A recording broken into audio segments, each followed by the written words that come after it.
dhugaa fi dhugarra dhaabbadhaa dubbadha.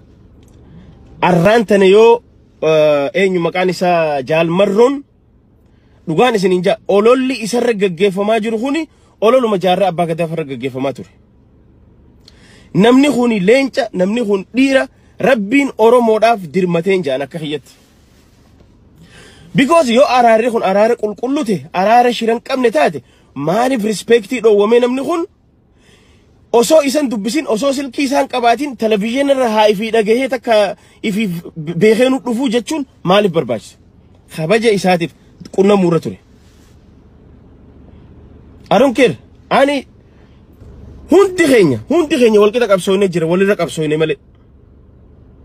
Namu haga dandahu qabsoo tanaaf jijjiirama kanaaf gumaacha godhee jira. Amma yeroo tanatti garuu leenca akka isaa kana barbaacha laal yeroo nafxanyaan funyaanii hidhattee Tigireen funyaanii hidhattee harka isiniitu jirti bar.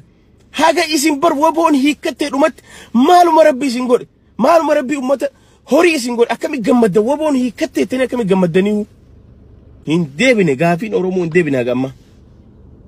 Akkanumatti gammachumaa fi takka naman an jaaladhu qofaa dubbatee naman an jaaladhuutu ka'ii deemi jeetum harkatumuun hin barbaachisu. Fakkeenyaaf rooba guddaa as deemu. Bubbee guddoo as deemu jirtu. Osoo meteoroloojiin sitti himu aboo hootu mana kee kana jiisii ji'a tokko booda si ijaarra hootu mana kana jiisiin jan. Hay. Aboo bubbee as deemaa jira, roobaa deemaa jira akkamitti mana kiyya jiisa. Hayyee jiisii uma rakkoon qabu. Waliin jaarra.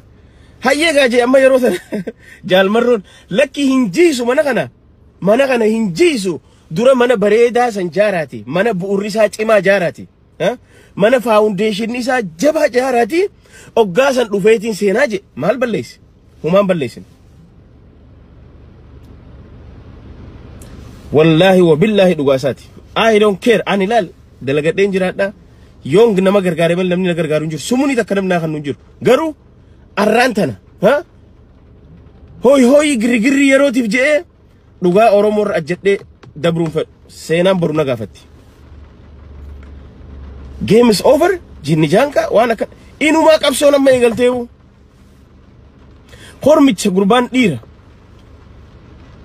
Wallaahi wa billaahi Jaalmarroo hormicha dhiira. Rabbiin kanuma akka jaarraa abbaa gadaa ijji isaa akka urjii fakkaatu akkuma jaarraa abbaa gadaa bareeduma akka isaa laala jaarraa abbaa gadaa takkaa waa dhabeen beeku abbaan isaa abbaa garaadaati wanna abbaa lafaa ture dideeti qabsoodhaaf wanni je kunis mucaan akkasi